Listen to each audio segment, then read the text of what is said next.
अस्सलाम वालेकुम जी। मोहम्मद फ़याज़ मेरा नाम है जी। गरीब आदमी है जी। पुराना मोबाइल इकट्ठा करना, मोटरसाइकिलों दी दुकानां तो पुराना मोबाइल जिहड़ा ना इकट्ठा करके अपने बच्चों की रोटी कमा रहा था। मेरा एक्सीडेंट हो गया है, देख सकते जी। बड़ा डैमेज एक्सीडेंट हुआ है।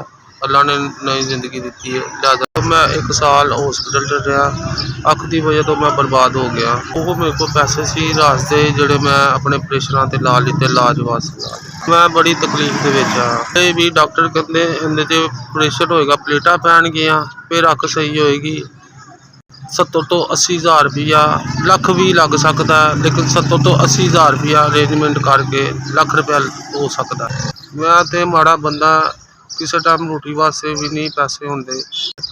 हुण मैं बेकार हो गया, मजदूरी तो बेकार हो गया। सारा शेड्यूल है जिहड़ा मेरे डॉक्टर ने लिख के दिता है इलाज वास्ते। यह चीज़ां लियावांगा तो डॉक्टर मेरा इलाज करेगा। यह चीज़ां लियाउण वास्ते मेरे को कुछ नहीं है। खुदा वास्ते मेरी मदद की जाए ताकि मैं ठीक होवां।